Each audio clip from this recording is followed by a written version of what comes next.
Hi everyone, welcome to Nareen Sai with MS. I am Nareen, and it's another Tuesday, so it's time for Tuesday treatments. Now, the funny thing I did want to preface this video with was that, we have already covered all of the allopathic treatments that, I have undergone or am undergoing.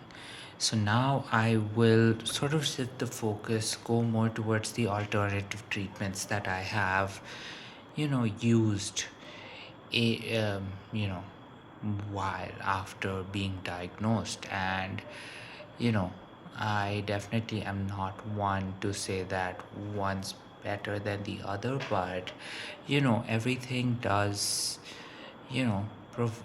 everything has to some extent provided me some amount of benefit.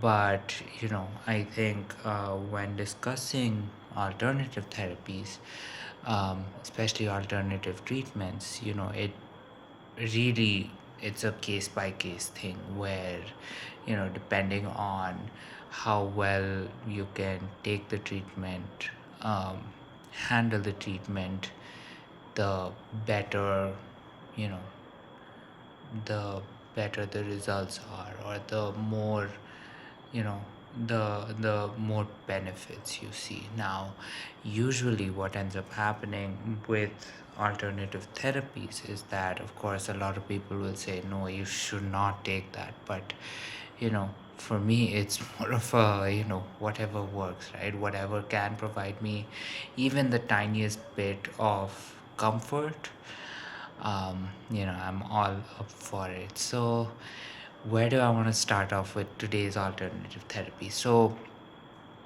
this is definitely a two-pronged thing. The first one, so I will start off from the lowest hanging fruit, and that is Ayurveda. So when did I start Ayurveda? I think I think it was 2011 or 2012. So I was in college. I'd come back home for the holidays, and um, my parents decided maybe I should go to an Ayurvedic center for about, I want to say, a month or so, 21 days, to, do a very rigorous Ayurveda therapy. So, what was involved in that Ayurveda therapy? So, of course, there was a um, curated uh, diet that I had to take. There were a lot of medications, and of course, a lot of Ayurvedic therapies. Now, majority of them are, massages using various different, means of massaging. So, you do have your regular oil massages, but then there are other ones. Um, I remember there would be one massage where, they would create like a little bowl um, on my back, and then they would just drop hot oil on it.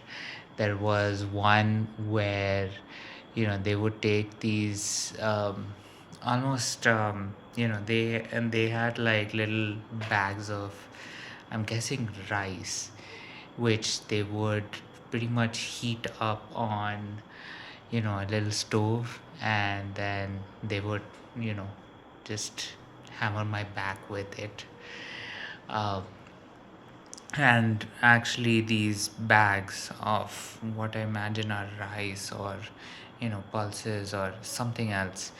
um, there was one that I remember which was dry, and the other one was wet. So it was, very different in that way. So, lots of things that would happen. So generally, what would a day, um, you know at this yoga center look like? So normally we would wake up around 5:30, 6 a.m.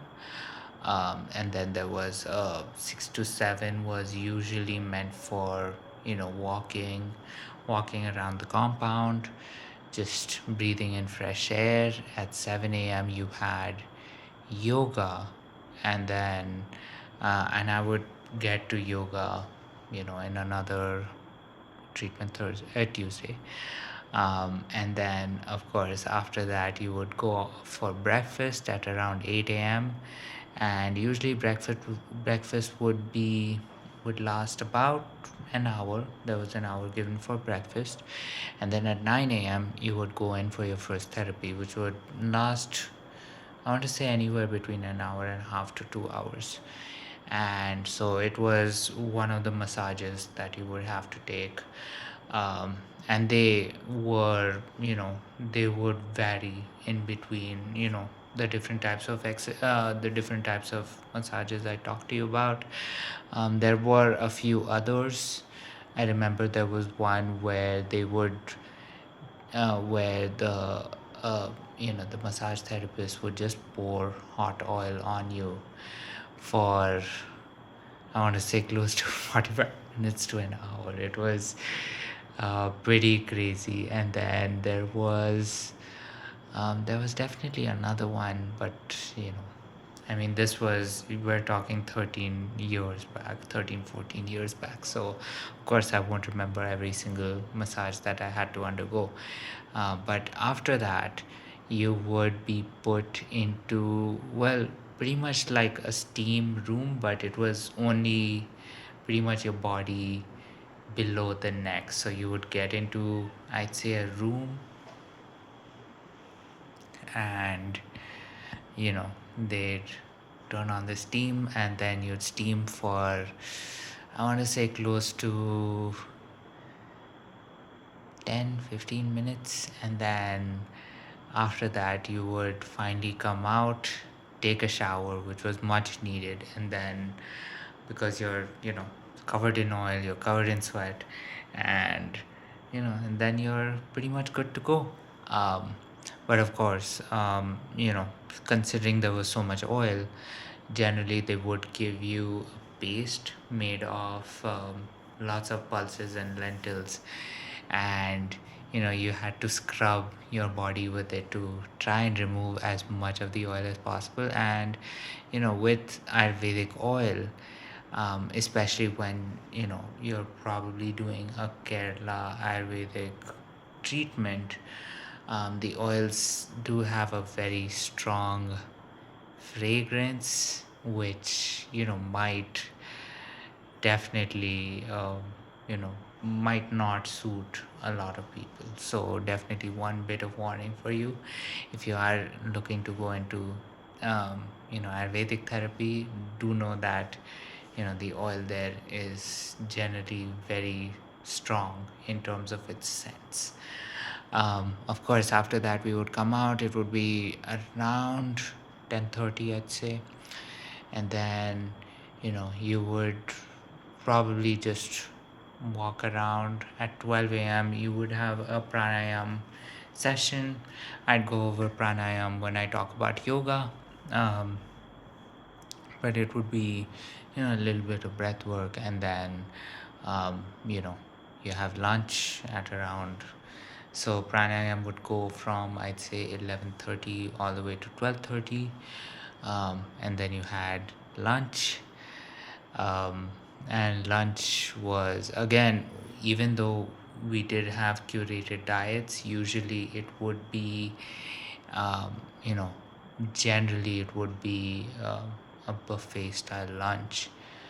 And um, while if people who had very serious conditions, or they had like a very hardcore diet, they would actually get served what their lunch was. And then after that, you had a few hours to just relax, go to sleep.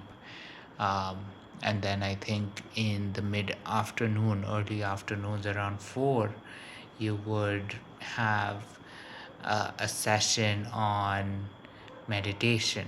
Now, I'll talk about meditation also when I discuss yoga. Um, but there would be, a short, I'd say, 45-minute meditation session. And after that you would go into your evening therapy. Now the evening therapy was usually not as long as the morning therapies. I definitely remember evening therapy was one of the ones where, when I talk about that bowl that they made on your back and then they fill it with oil, I think that happened at the evening therapy. And then, of course, the therapy ended. And, when the evening therapy did happen, because it wasn't, full body sort of experience, you did not have to undergo the whole shower and the steam room and all of that. So it was a much shorter thing.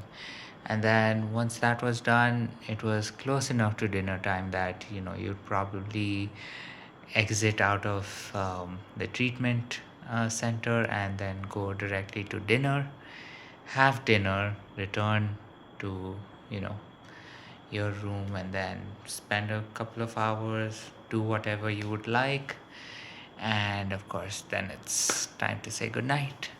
So that was usually day in a life in these Ayurvedic centers. So it was you know definitely one of those places that you would want to find your inner peace, look for all of those things, which honestly felt very relaxing.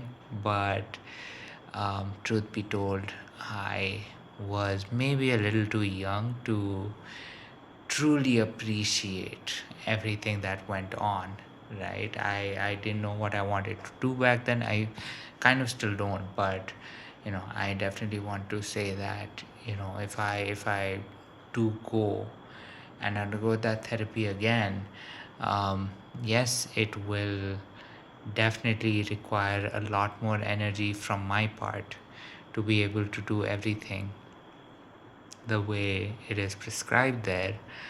But I think I'd either notice a lot of benefit or I would not notice any benefit. Right back then, because I was still pretty active, pretty healthy, it's hard to judge how well the treatment worked. So that was more on the physical treatment side, right? There were, of course, medications that were given, usually pills, and then ghee, a lot of ghee. I had to drink a lot of ghee during my treatment. And of course, there were other treatments that do end up happening. I remember I had to do purging once. That wasn't fun. I mean, purging, usually the way they do it is they give you a certain mixture of things. You drink it, and then once you start going to the bathroom, you'll probably go to the bathroom 3 to 4 times at least. I mean, I've heard of other people going many more times, and then usually to pretty much stop it, they give you cold water and milk. I mean, sorry, cold rice and milk, so that your stomach settles and you don't have to go to the bathroom more. So that usually happens. But usually when you do end up purging, the one thing that does happen is your abdomen does hurt quite a bit once everything's out of your system. But that was one thing that happened. I think I remember it happening once with me. It usually happened more often with other people who more needed to you know get a lot of toxins flushed out of their system. But I'd say that was more of a very special treatment. I'd say there were other treatments that would happen, early morning treatments, when you would wake up, there would be a couple of people that would come in. They would pour oil into your nose, pour oil in pour oil into your eyes, ears, um, and that was just to clear out whatever junk had pretty much filled into those places. And if you think it hurts just a little bit, it just hurt a little bit, especially in the nose, because you can actually feel the oil like go down into your nose. um, but I would say, all in all, it was definitely an experience that, you know if people are really not noticing anything, or they're looking for some, you know relief, for especially for pain or tightness, I'd say this is probably something that they might want to look at, just because there are so many massages involved in Ayurvedic treatment. And it's more of looking at it from a from the perspective of having certain symptoms that need to be addressed maybe a little more um, closely, that can provide you the benefit. So if you're going in there and looking for an overall cure, you might not find that. But if you're going in there and saying that, okay, I've got too much lower back pain, too much upper back pain, maybe I am sensing uh, stiffness in my arms and legs, knees especially. um, you know that is when I think you might see that there are some things to look forward to. And of course, I totally forgot, there is another therapy that does happen. It's kind of like purging, slightly different though, because it is, of course, the enema. Right, enemas, I do remember there were two very specific enemas that would happen. One was oil based, where you get oil kind of injected where it can come out. And the other one was, I think it was more water based. And it definitely had, you know and that one is more the, what I can call the it definitely comes out in a much more of an explosive fashion, when the pressure hits. Right now, what I want to talk about, the history of Ayurveda. I've definitely had these therapies, um, you know way back in 2011, 2012. But then I also had this therapy in 2021. No, 2022. Actually, it started in 2021 and it went on to 2022, um, where I definitely had the massages again. This was slightly different, where I would just have one massage happening, I want to say 3 times a week, and that too at home. I think I still have the massage bed to prove it.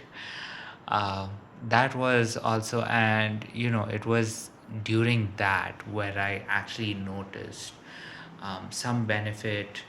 um, of course, if I had continued that therapy, maybe that thing would have continued. But I will definitely go over other alternative therapies where there was definitely a certain plateau, where the benefits would kind of stall at, right? I mean, and usually I would see those plateaus as either being something where you know if done enough there would be a sudden increase, or it would just remain that plateau. But of course, when the plateau would occur, just given time sensitivity, I would just say, okay, maybe we can halt this. So I definitely did do Ayurveda quite often. Definitely do feel like it had certain benefits for me. I definitely did like that It definitely lowered a little bit of the stiffness. It definitely made my movements a little more fluid. My spasticity definitely got a little bit lower, a little more tolerable at that point in time. um, so I'd say that it's definitely a more positive experience for me, and I definitely know that it's not the same with a lot of people. So if you do have certain experiences from using Ayurveda, from actually having gone through Ayurvedic treatments, do share them in the comments. Do share your insights, your inputs, so that we can get the conversation started. And with that said, I want to thank you for joining me today for this Treatment Tuesday. And with that said, I am Naren from Naren's Life with MS, and this is wishing you a good night.